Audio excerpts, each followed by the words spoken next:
Now, I'm one of those lazy moderators that likes people to introduce themselves. So, Heidi, why don't you tell everybody who you are, but more importantly, why is data-driven business really important to you? Sure. I'm the co-founder and co-CEO of ThirdLove, and I would say data is really important to our business because it's the thing that really separates us apart from both our competitors in the space and the incumbent Victoria's Secret. Awesome, thank you. Jaya?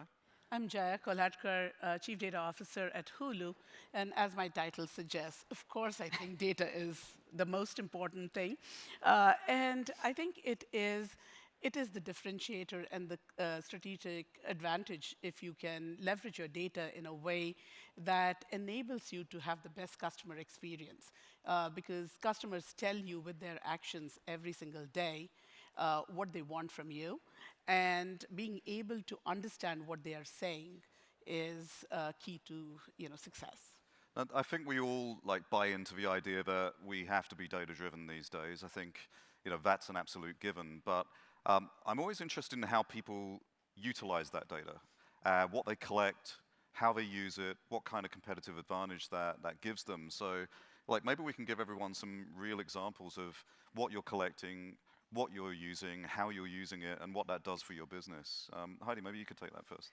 Yeah, so in the past, call it 4 years, over 16 million women have done our Fit Finder on our website. And so I think kind of even taking it at a bit higher level, I think as a company, as a founder, when you think about data, I think in order to collect data, you have to provide value to your customer. And I think sometimes people forget that, meaning your average person doesn't want to give you their data unless they get something from it. Hulu's a great example of that as well. And so at ThirdLove, for us, it was really about how do we help women find a better bra size? Well, we can do that through asking certain questions, the collection of data, and then we can allow her to easily find something that's going to work better for her.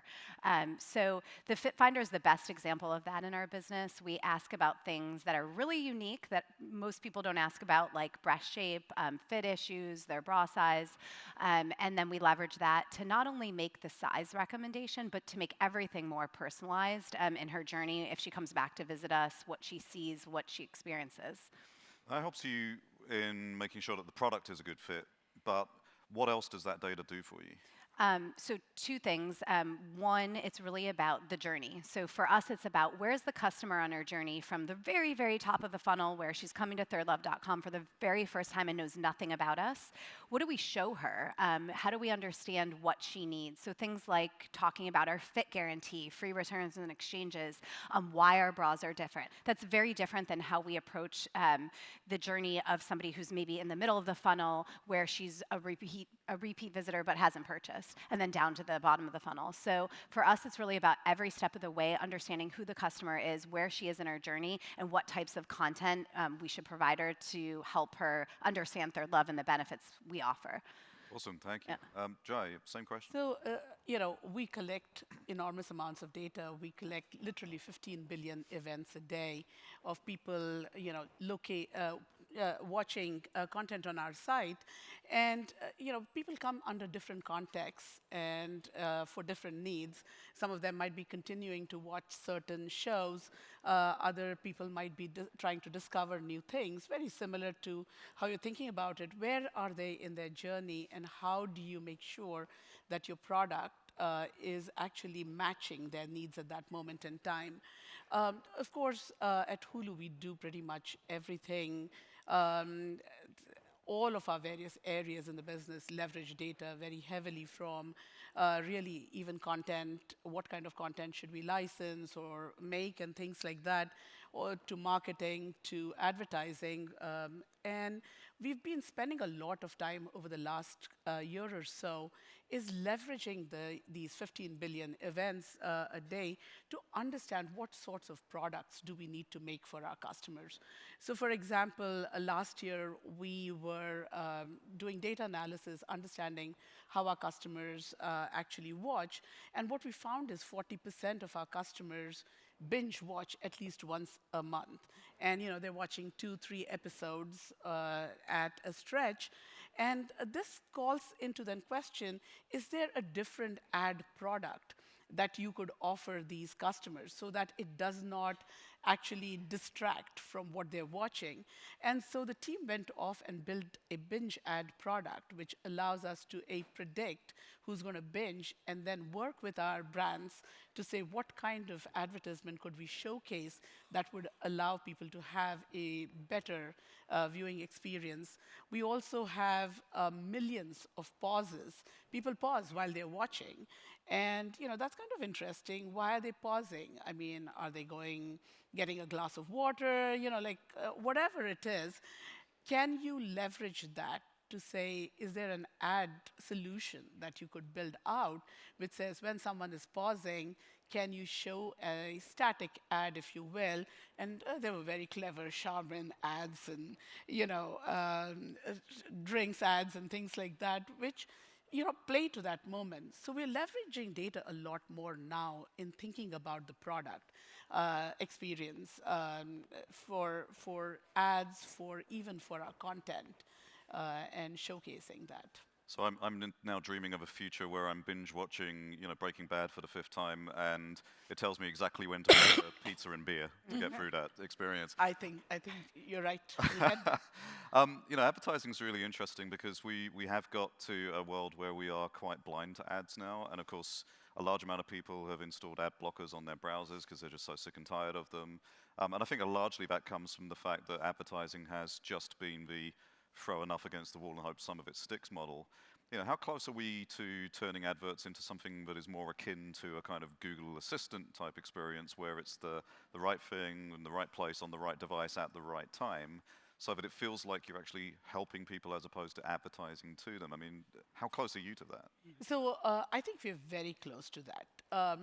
As I said, we have a lot of data. When we first started, we had not really structured the way we set up our data in a way that allows us to understand context, relevance in a way that is easy.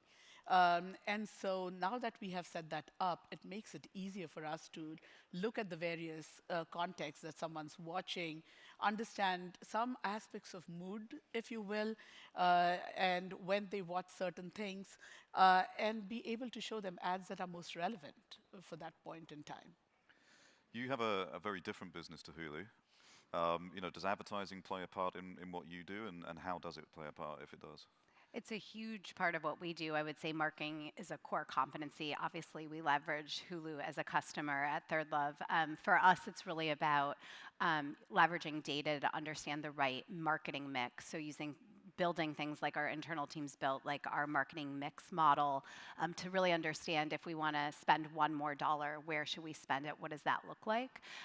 But for us, for ads in particular, I think when you have sort of that captive audience, like when you know what they're doing, it makes it a lot easier to have a targeted message. And so that's really how we think about it. I mean, obviously we do things like TV, linear TV, but again, you don't exactly know who's watching or what message is going to resonate with them. So you have to do something that's broader, whereas with Hulu, we can be more targeted, or things like podcasts where we really understand what somebody's listening to. You can be so much more targeted with that message. So, I mean, one of the things that strikes me is that whilst you're both getting an awful lot of data, and a lot of that data is extremely private, yours in particular, the data that you're collecting is extremely personal to your customers.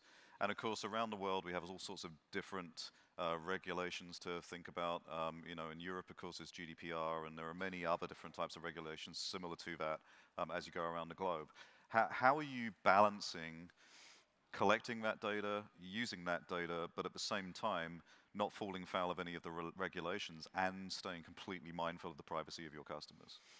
Yeah, I mean, it's always privacy first. For us, everything we're doing with the data is anonymized data sets, right, that we're leveraging to understand segments of customers. So we're never focusing on, the one woman who answered a question in a certain way, but certainly privacy and putting more of an effort on that internally and making sure our data is secure is something that our teams are doing and thinking about every day.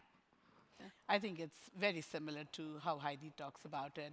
Privacy is first for us, and complying with the law, of course, is where we are at. And all of our data is anonymized as well. So we do not use any PII data in our algorithms or even any of our analysis. So that is really protective and makes it easier for us to abide by the law as well.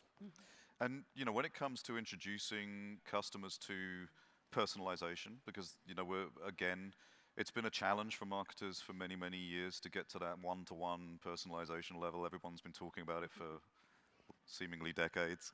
And we're again pretty close to a lot of that, but at the same time, it is very easy, and we've seen lots of really famous examples of where people have fallen foul of that. They've marketed something maybe too personal to somebody, much too personalized. It's caused all sorts of issues and problems, sometimes even national news. How do we again introduce people to that personalization experience? Is it a case of showing them what vanilla looks like and then showing them what personalized looks like and giving them the opportunity to see the value? Or are there other more interesting ways? Because that's the old way of doing it. Is there anything more interesting in terms of how we actually get people into accepting personalized? So, we are in a very crowded market, new streaming services coming out every day, it seems like. And so, you have a very limited opportunity to get someone into content that you believe they like and will enjoy. And so for us, personalization is key, and making sure that you are showing them things that they would be interested in. I think our customers expect that. That is how they see that particular world, and they want to be delighted with new discoveries, and they also want to be able to count on you to take them to the old and familiar that they want to watch at certain times. So I don't think we think about showing them a no personalized experience versus a very personalized experience. Our expectation is that that's what they would expect when they come to the site, and we deliver that. Is that because we've spent 10 years getting people into personalization and now it's become expected? Yep. I think that is the case. Is that a millennial issue? Can we blame the millennials for that? And I don't think we should blame everything on the millennials. I think us older folks are equally interested in the personalization. So excellent. Hopefully you're not calling me old. No, I'm calling myself old. Heidi, same question for you. I mean, how much does personalization play a part in yours, and how do you introduce people to that? Yeah, I mean, I think it's from the very beginning, because after you go through Fit Finder, we've started a relationship. Like, that's how I look at sort of, a D2C company, right? The whole benefit of anything that's D2C is we now have talked, and I know something about you, and you've shared something. And so how do we make sure we continue that conversation in a way that makes sense? So from the first email that we send after you do Fit Finder, we're talking about you. We're talking about what we recommend for you, what you told us. We're giving you content that makes sense. I mean, we do obviously a ton of testing, as I'm sure Hulu does as well. And I mean, that's the easiest way to learn. So things like putting someone's recommended bra size in a subject line has much higher likelihood she's going to open an email than just some generic, email. And so I think really it's about testing, but sometimes things don't work as well. So I think that's also what you learn, is that just because you know what you think somebody, for us, what their body shape is, doesn't mean all the time that they necessarily need to see a model who looks just like them. Right. So there's just nuance to it that you need to be thoughtful about and always be testing, because I think, like most tests, if you're running good sets of tests, 50% of tests should fail. So most of your tests shouldn't work. And so if all your tests are working, that means you're being too safe in what you're trying, and you're not trying to do something like different. And so I think that's something we've really learned over the past few years. Yeah, I mean, one of the things I think we all do as marketers and as business leaders and data analysts is, we look to other people for inspiration and see what other people are doing really, really well. Mm-hmm. And then, imagine re-engineering that and see if we can apply it to our own businesses. I mean, outside of your organizations, what have you seen in data-driven business, in personalized content, in helping the customer experience and journey that has really wowed you, and you thought, yeah, that's wonderful, we could do something with that? Jaya? Some of the areas that I think, and this is not in the streaming world, but I've been a big fan of Disney World in particular, and the way they've thought through all of the irritating things when you're in the park and tried to make them simpler with the Magic Band in Orlando, which allows you to do things that, you don't have to take your credit card with you. You can just pay for it with your Magic Band.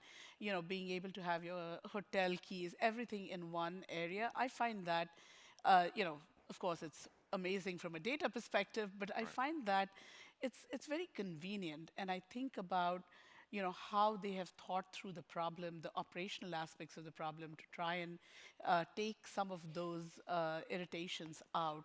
I kind of find that fascinating. Yeah, it is a remarkably good system.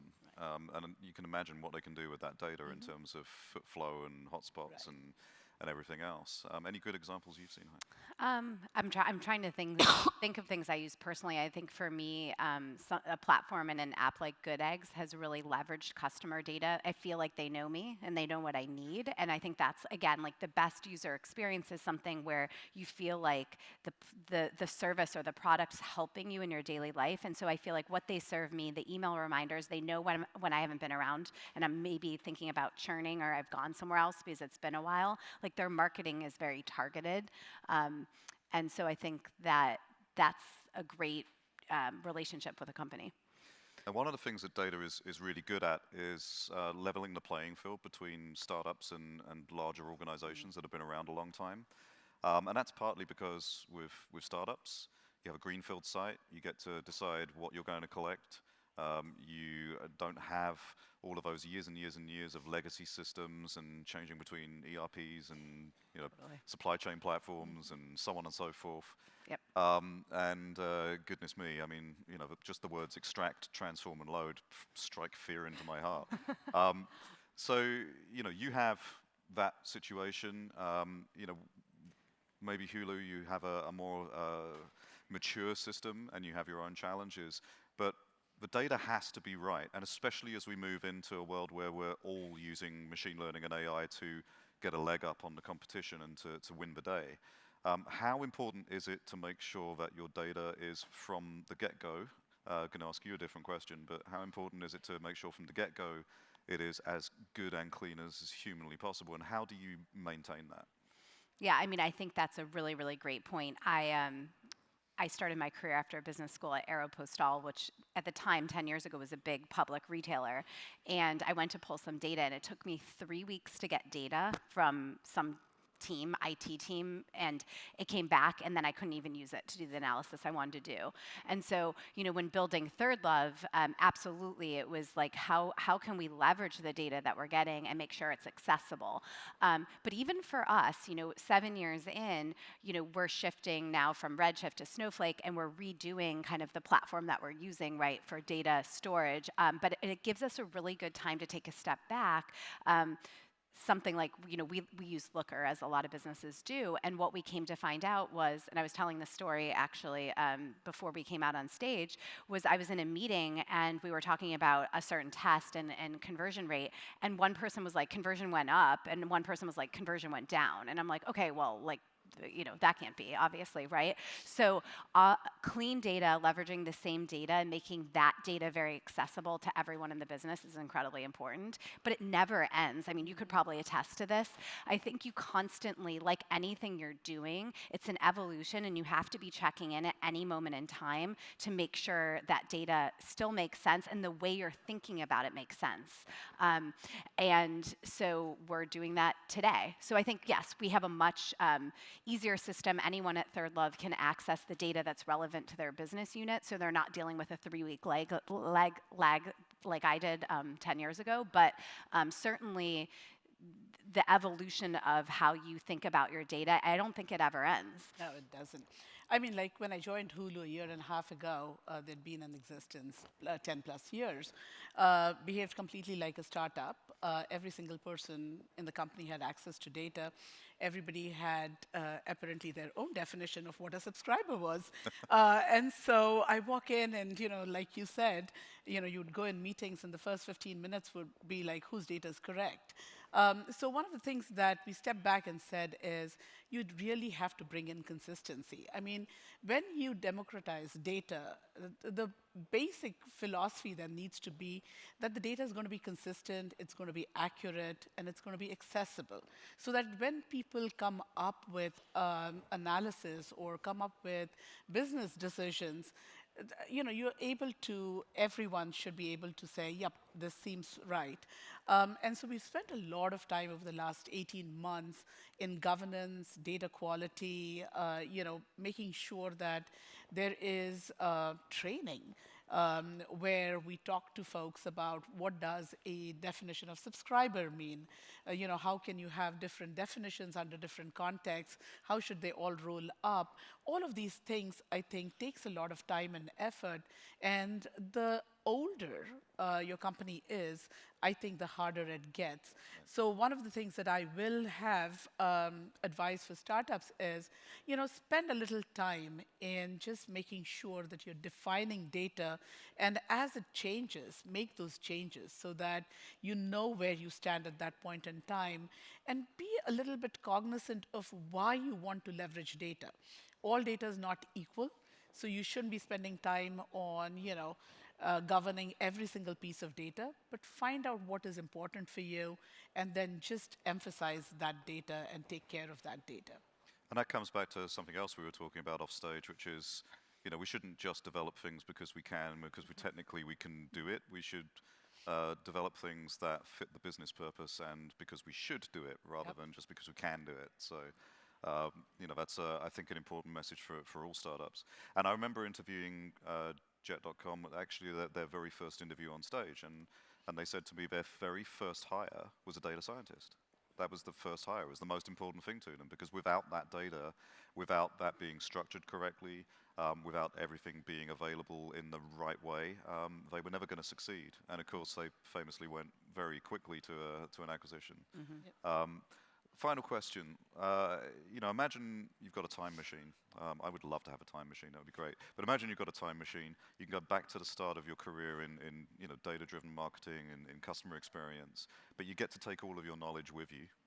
What's the very first thing you're going to do to set yourself up for success? Heidi. That's a good question. Yeah. So if I could go back to the beginning of ThirdLove, I think the biggest thing would be probably bringing on a head of data and a data engineer earlier than we did. So we did a lot of sort of data capture in the early days, but weren't really leveraging it. But it's sort of the chicken and egg, right? Like no really strong data scientist wants to come work at your company when you don't have enough data. So there's that trade-off point. But I do think if we would have brought in someone a little bit earlier, actually some of the challenges that I'm talking about that we have today, we could have maybe averted those.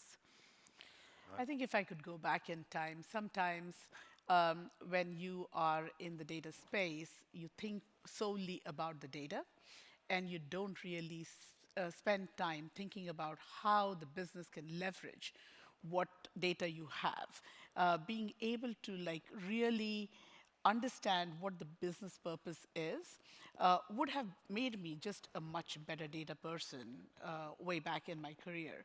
And that comes through time, learning that what you're building is not data for data's sake, but it is for a purpose, and figuring out how to connect the two would have been a good skill to have right off the bat. And before we leave the stage, just a personal question, Heidi. So if the best fitting bra in the world is a woman's third love, what's her first and second loves? So the name ThirdLove is about creating a third option for women. So this idea that you were either a B cup or a C cup, we created B and a half based on the data we collected, right? And so the idea that you can have the comfortable bra or the pretty bra, well, we created both. So creating a third option, a third love for women. So it's diamonds and champagne, right? Basically. Okay, cool. Awesome. Thank you so much. Ladies and gentlemen, please give a warm round of applause for the wonderful Heidi and Jaya. Thank you. Yeah.